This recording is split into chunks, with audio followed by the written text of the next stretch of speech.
preocupado com a falta de cuidado e o abandono dos animais. E quem não gosta de ver um animal bem cuidado e livre de doenças, principalmente o melhor amigo do homem? Um projeto de pesquisa da Faculdade de Medicina Veterinária da Universidade de Passo Fundo estuda a incidência de doenças parasitárias em cães. Para falar sobre esse assunto, estão no estúdio a coordenadora do projeto de pesquisa, a professora Maria Isabel Botelho Vieira, e a mestranda em bioexperimentação, Juliana Gottlieb. Mas antes de iniciarmos nossa conversa, acompanhe a reportagem produzida pelo Núcleo Experimental de Jornalismo em parceria com a UPF-TV. Falta de cuidado e abandono dos animais. Quem não fica preocupado com a saúde do melhor amigo do homem?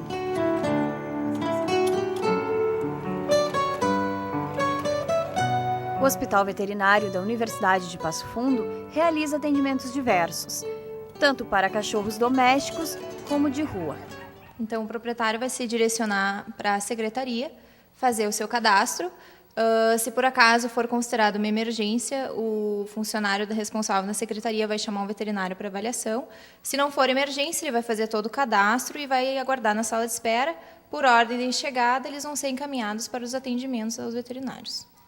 A incidência de doenças parasitárias em cães atendidos no hospital veterinário é objeto de pesquisa. Faz a anamnese, que seria conversar com o proprietário, ver o que está acontecendo, saber sobre toda a questão de habitat, de sanidade em relação a esse animal, e depois é feito, então, um exame clínico geral. O objetivo é nós trabalharmos em cima de um perfil desses animais em relação a 3 agentes patogênicos muito importantes e com bastante prevalência, que seria a Babesia canis, o Anaplasma platys e a Ehrlichia canis. Essas 3 doenças se originam de parasitas que se hospedam nas células sanguíneas do animal. Mais detalhes sobre esta pesquisa e como está o andamento deste projeto, você acompanha agora no estúdio. Bom, professora Maria Isabel, o que motivou essa pesquisa sobre doenças parasitárias? Porque existem inúmeras outras, né? Bom, boa noite a todos. Então, o que nos motivou a trabalhar em cima de conhecer melhor alguns aspectos dessas doenças, é por elas realmente fazerem parte de um rol de doenças que nós consideramos as mais importantes para os animais domésticos, incluindo os cães.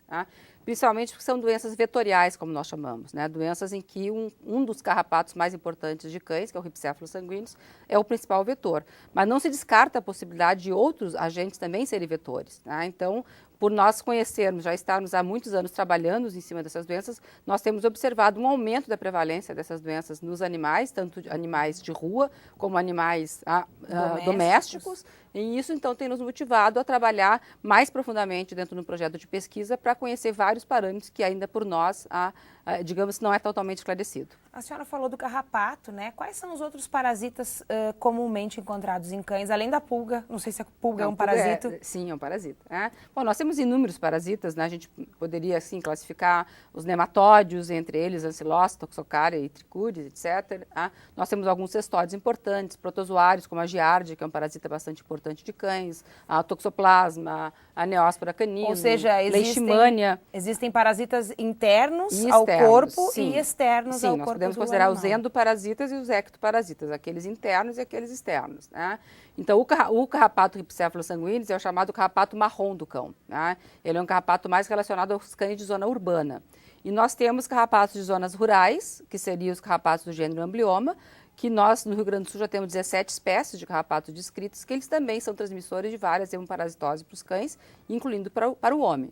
Todas essas doenças têm digamos, um ponto de vista importante de saúde pública, então a nossa preocupação não é apenas com a questão do bem-estar do animal, com a própria doença, e tentar elucidar alguns fatores clínicos, epidemiológicos, para melhor utilizar as medidas de prevenção e de controle, pensando também na saúde do homem. Juliana, então isso significa dizer que o que afeta o cão, principalmente se ele é um cão doméstico, pode afetar o seu dono também de alguma forma? Sim, são doenças conhecidas como zoonoses, que a transmissão mútua do animal para o homem e do homem para o animal. Então esse controle é muito importante, E a gente, é possível, eu não sei se a Pro ou a Juliana podem me responder, isso é muito comum em animais domésticos? Acredito que em animais de rua deva ser, mas em animais domésticos também? É comum. A pulga, por exemplo, é extremamente comum, porque o controle da pulga é muito difícil. O controle do carrapato, o carrapato tem 3 fases que a gente pode considerar. Uma fase muito pequenininha, que é quase imperceptível, que você não enxerga, uma fase intermediária e o carrapato adulto. Então, os cães, normalmente, eles vivendo numa casa, num apartamento, eles eventualmente saem para a rua. Então, eles podem voltar infestados para dentro das suas casas. E com isso, principalmente a fase larval, é que pode transmitir para o homem essas enfermidades. E nós não enxergamos, porque são fases muito pequenas. Que enfermidades a gente pode contrair nessa fase larval do carrapato? Uma delas é a febre maculosa, que é a Rickettsia rickettsii, é uma enfermidade, é uma zoonose importante. Nós aqui no nosso estado não temos uma incidência muito grande, mas nós já temos conhecimento de que outras rickettsioses ocorrem, e outras regiões do Brasil é uma doença endêmica, né? Nós temos babésia, que pode acontecer no cão e eventualmente no homem, algumas erliquiose e uma outra doença que é a chamada doença de Lyme, que é a Borrelia burgdorferi, que é uma bactéria que é transmitida por várias espécies de carrapatos. E alguma dessas doenças pode afetar o homem de uma maneira muito prejudicial Sim. ou levar à morte? Sim, no caso a febre maculosa, Rickettsia rickettsii, se não for tratada a tempo, ela é uma doença de um ciclo relativamente curto, de um período de incubação curto, e os sintomas confundem com outras doenças virais, principalmente. Então, muitas vezes as pessoas não sabem, não procuram imediatamente a ajuda médica e isso pode então se comprometer. A doença de Lyme, que é a Borrelia burgdorferi também, é uma bactéria e também ela tem, digamos, um ciclo de vida relativamente curto, um período de incubação, e ela pode comprometer a saúde humana. Juliana, quais as etapas da pesquisa das quais tu está participando? Então, os animais selecionados são caninos, né? E eles são selecionados a partir da rotina clínica do hospital veterinário. Ou seja, aqueles que chegam no hospital para serem tratados. Isso, e de um laboratório particular aqui da cidade de Passo Fundo. Então, esses animais, eles são selecionados baseando-se no seguinte fato: existem sinais clínicos que são comuns a essas doenças, né, que a gente citou, babésia, erliquia e anaplasma. Então, se esse animal tiver um sinal clínico ao menos compatível com esses sintomas comuns, ele vai ser selecionado para o projeto. Isso vale para qualquer animal doméstico, para os cães, né? Para os caninos. Qualquer cão que chegar no hospital. No hospital, isso. Então, esses exames vão ser realizados, são exames de rotina, né? A primeira parte do projeto, que é o hemograma completo. A gente faz uma análise para ver como é que está o estado geral do paciente. Então, o hemograma completo, após o hemograma completo, a gente coleta sangue do capilar marginal da orelha e a gente confecciona a lâmina, que a gente chama de esfregaço sanguíneo em sangue periférico, e essas lâminas são observadas no microscópio óptico direto. Então, ali a gente visualiza se existe ou não a presença, né, do micro-organismo, da babésia, da erlíquia, no caso a mórula, né? A babésia você visualiza diretamente o micro-organismo e a anaplasma também você visualiza a mórula no interior da plaqueta. Esses nomes todos complicados desses parasitas que a gente está usando aqui hoje no programa, né? Mas enfim, esses parasitas, essa incidência, ela era a mesma há um tempo atrás ou ela vem crescendo ou ela vem sendo mais controlada? Não, ela vem crescendo bastante.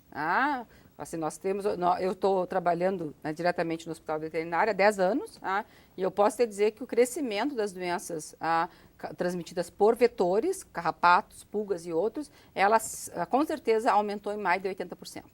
O que se deve a esse crescimento? Existe alguma perspectiva? Eu sei que a pesquisa está em andamento, mas existe alguma perspectiva, um indicador? Olha, vários fatores eu posso te dizer que são importantes, digamos, em tu entender o porquê o aumento dessas doenças. Primeiro, a quantidade de cães presentes nas ruas. Os cães, que logicamente que não têm dono, eles não recebem a atenção necessária, nem não as são tratados, vacinas. nem as vacinas. Então, automaticamente, eles estão disseminando esses carrapatos. O carrapato Rhipicephalus sanguineus é um carrapato trioxeno. O que significa isso? Vou tentar explicar da melhor maneira possível. Né? Ele é um carrapato que ele precisa de 3 hospedeiros para desenvolver o ciclo. Tem que pular de um para outro. Exatamente 3 cães, isso. então. 3 cães. Então, numa única geração de carrapato, você pode ter 3 cães infectados. Então, isso automaticamente também é um fator que aumenta. E a população de cães aumentando, automaticamente a população de carrapatos também aumenta. Antigamente, posso te dizer que era raro nós encontrarmos o Rhipicephalus sanguineus em cães urbanos e domésticos. E hoje é extremamente comum. Então, essas doenças vetoriais, elas são relacionadas também ao crescimento da população de carrapatos. E de pulgas, que as pulgas também, algumas bactérias são transmitidas por pulgas. Isso tem a ver com o ambiente onde o animal cresce? Sim. tem a ver com o ambiente. Tá? O carrapato ele tem uma fase de vida no animal tá? E uma fase muito mais longa no ambiente. Tá? A mesma fase que se alimenta no animal, por exemplo, a fase de larva, de ninfa e adulto, ela volta para o ambiente. E no ambiente ela tem uma capacidade de permanência por mais de 1 ano. Ah, então, se não houver... Fora do animal. Fora do animal, no ambiente. Ah, no ambiente. Ah. E os carrapatos de cães, eles têm uma peculiaridade muito interessante, eles se escondem. Ah. Ele se esconde no sofá, ele se esconde no carpete, ele se esconde no edredom onde o cachorrinho dorme. Então, nesses locais é muito difícil nós visualizarmos. E dentro das nossas casas, nós também não controlamos.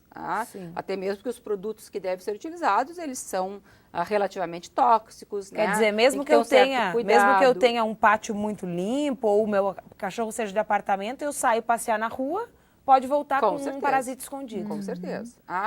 Não existem vacinas para essas enfermidades, né? Então, o controle é feito exatamente com produtos que têm uma ação carrapaticida. Hoje a gente recomenda alguns produtos que tenham um poder um pouco mais longo, exatamente para que quando o animal volte ao meio ambiente, se ele voltar para casa, ele tem esse produto funcionando exatamente para evitar essas reinfestações. A Ju antes falou, eu já estou chamando a Ju de Ju, né? A Juliana antes falou que existem algumas características que são observáveis logo que o cão chega no hospital veterinário. São sinais clínicos Sinais comuns. clínicos, mas tem alguma coisa que eu em casa possa observar no meu cachorro e dizer, opa, aí tem um problema? Sim, antes de tudo você tem que fazer uma inspeção visual e fazer uma inspeção afastando os pelos dos animais na procura de pulgas, carrapatos, né? E se detectado, remover esse parasita, se possível, e aplicar o antipulgas, o carrapaticida, enfim, para controlar a infestação. E qualquer sinal clínico que o animal venha manifestar posteriormente a isso, por exemplo, depressão,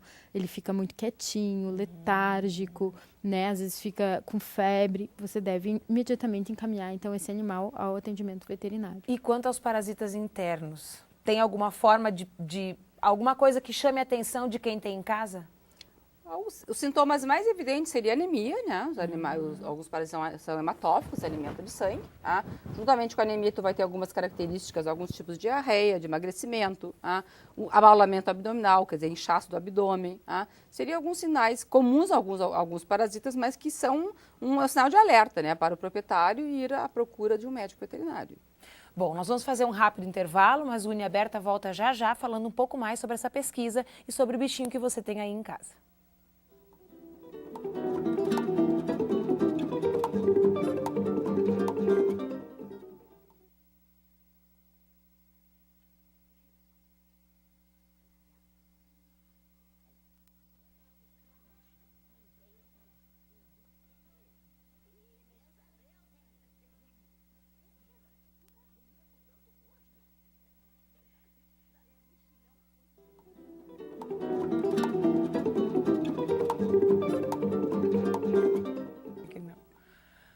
Voltamos a falar da pesquisa desenvolvida pela Faculdade de Medicina Veterinária da UPF, que estuda a incidência de doenças parasitárias em cães.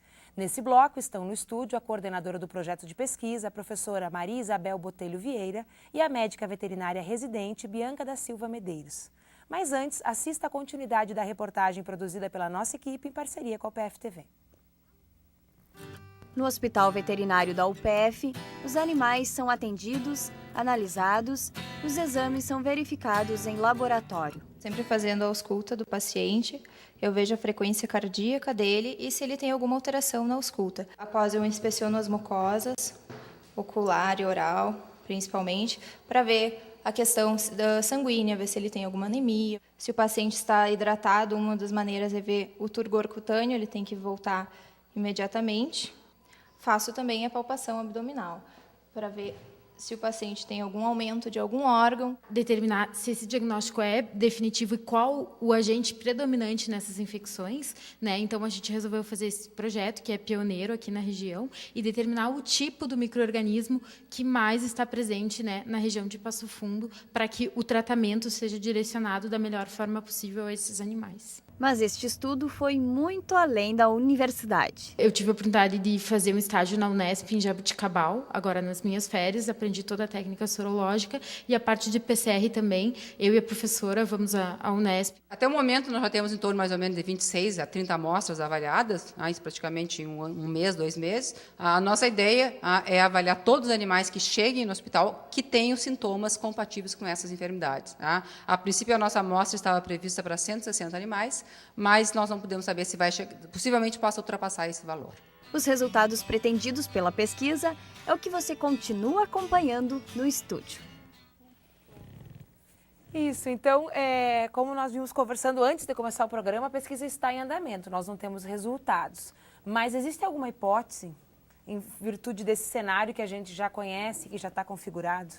O projeto está em andamento, né? Nós temos a previsão, talvez, de terminá-lo em final do ano, com as coletas e com a parte sorológica e a parte do PCR, que é a caracterização molecular.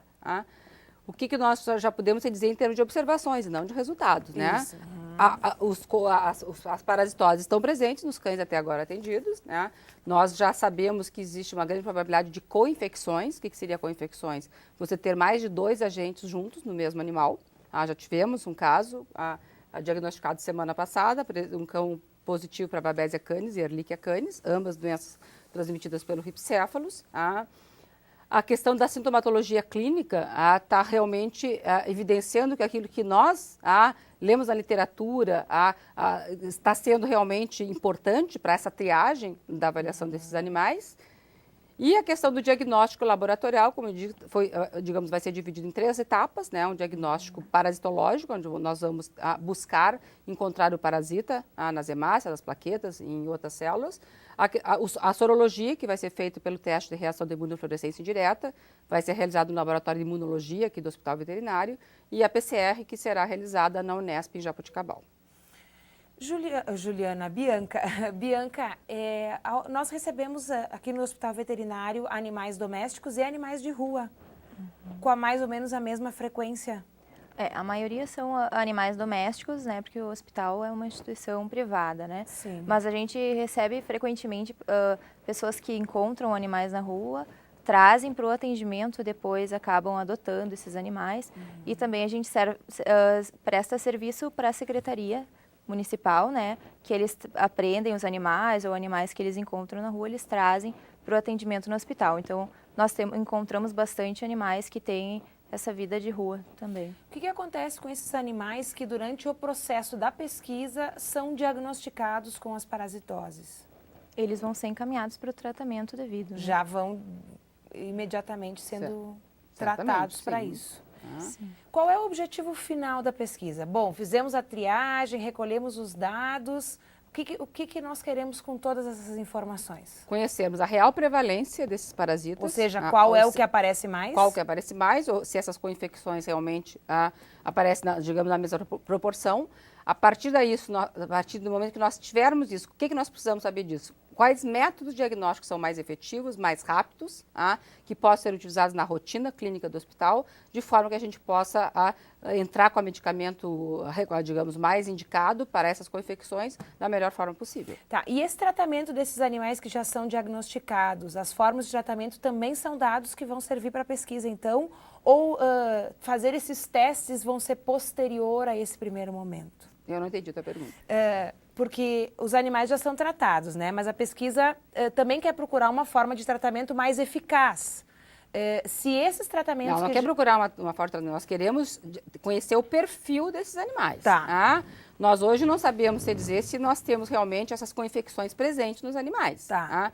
Eu tenho Babesia canis, Anaplasma platys e Ehrlichia. São parasitas diferentes, em que os mecanismos também dos fármacos também podem agir diferente.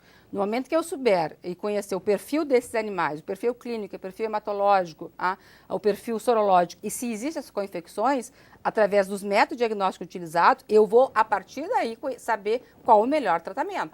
Isso.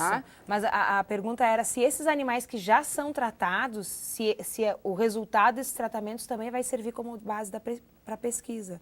No sentido de pensar, bom, a gente detectou essa combinação, ele já vai ser tratado agora, nesse momento. Sim, mas nós vamos trabalhar em cima daqueles animais que nós estamos diagnosticando. Sim, Né? sim, Os outros animais que seguem a rotina do hospital seguem o seu padrão, os protocolos já utilizados pelos veterinários. Mas já vocês existe. pretendem criar novos protocolos? Possivelmente.